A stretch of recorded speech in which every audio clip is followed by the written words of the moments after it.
Baik, lalu kita membahas bergeser terkait dengan The Fed yang sampai dengan bulan September 2025 ini belum juga memangkas suku bunganya. Tahun lalu kita dijanjikan atau diberikan sinyal bahwa akan memangkas suku bunganya sebanyak 2 kali. Nah, apakah di bulan September ini The Fed akan benar-benar memangkas suku bunganya? Karena kalau kita lihat begini, memang The Fed ini ketika akan memangkas suku bunganya, begitu banyak sebetulnya yang dijadikan pertimbangan, salah satunya mungkin data-data ekonomi Amerika Serikat ya, bukan hanya inflasi tapi juga data tenaga kerja.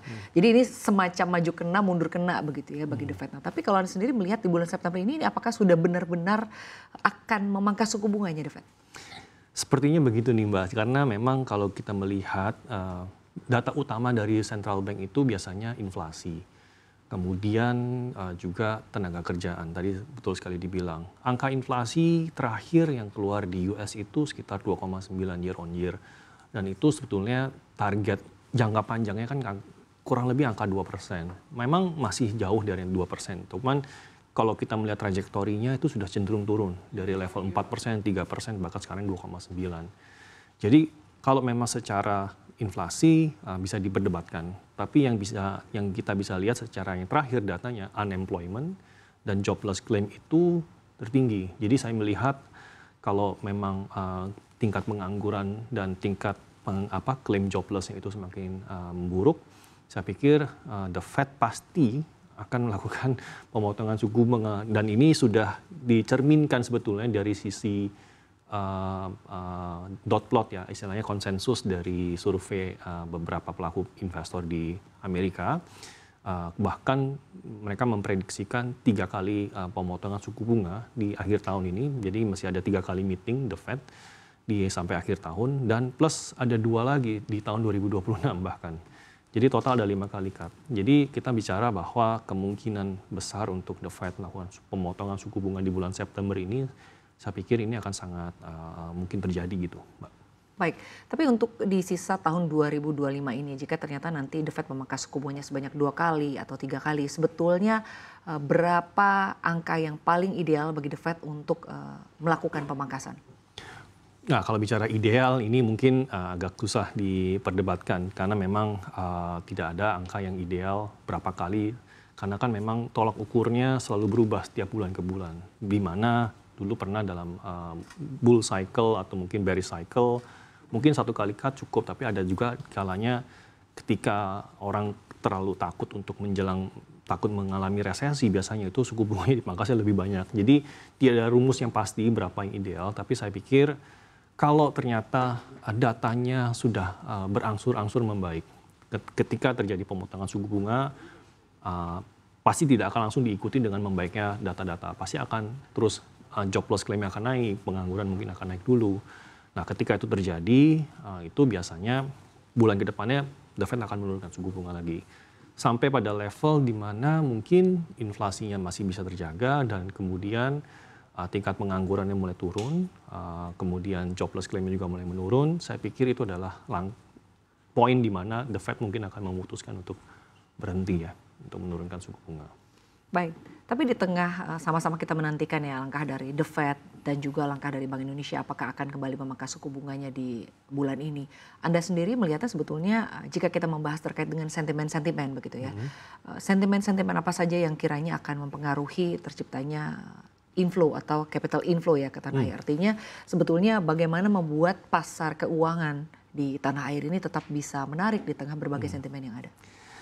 Nah, ini menarik nih, karena kalau bicara pasar keuangan, apalagi pasar saham gitu ya sekarang, Mbak Sinta. Jadi sentimen ini berperan sangat dominan. Jadi betul sekali sentimen, kadang-kadang kita melihat secara investor, nilai fundamentalnya, lihat rasionya. Tapi sebetulnya yang terjadi di market adalah sentimen itu sangat berperan luar biasa dalam pergerakan suatu market gitu ya.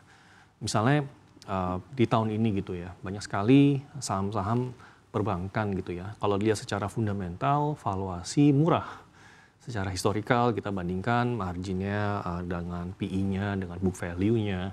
Tetapi secara pergerakan harga sahamnya nggak kemana-mana. Karena sentimennya berubah. Yang tadinya dominasi sektor pasar saham ini didominasi oleh asing dan institusi lokal. Tiba-tiba dari beberapa tahun terakhir, mungkin di tahun ini itu yang jauh lebih dominan itu adalah retail market.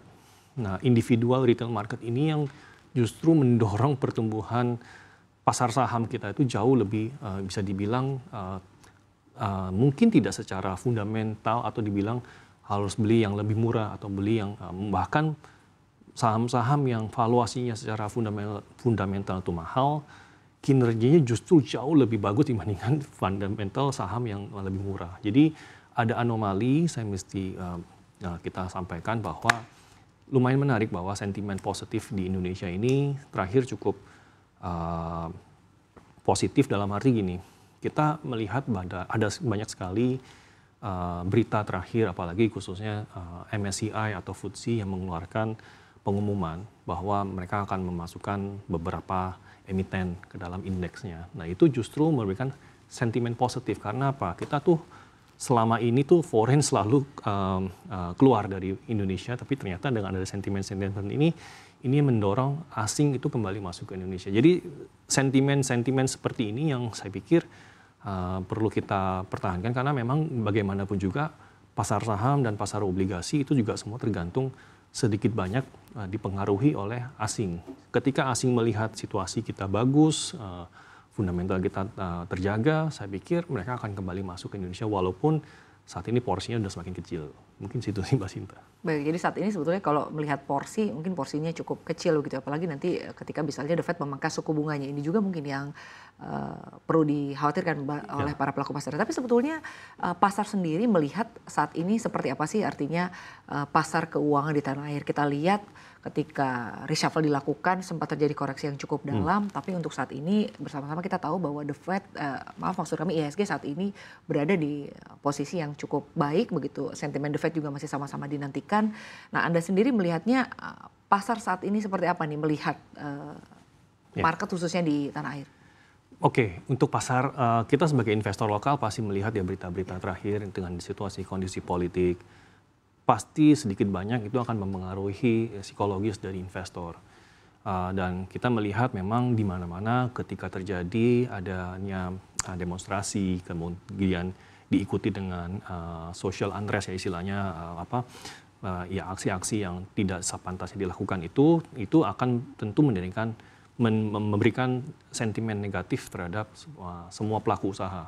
Nggak cuma dari pasar saham, nggak cuma dari pasar obligasi, tapi ke seluruh segmen sektor di Indonesia. Jadi saya melihat ketika hal itu sudah terlewati dan sebagaimana kita tahu kurang lebih 2 minggu yang lalu itu sudah terjadi dan ketika pemerintah merespon dengan positif, ketika ada suatu kepastian di mana langkah pemerintah mengambil tindak tegas, tidak ada lagi aksi-aksi anarkis, kemudian adanya terjadi reshuffle, dan itu memenuhi apa yang sebagian tuntutan dari masyarakat.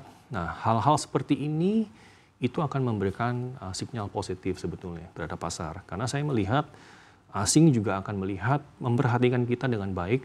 Kalau saya ketemu dengan beberapa investor asing, mereka rata-rata mereka tuh hampir bisa dibilang underweight atau istilahnya nggak punya posisi di Indonesia.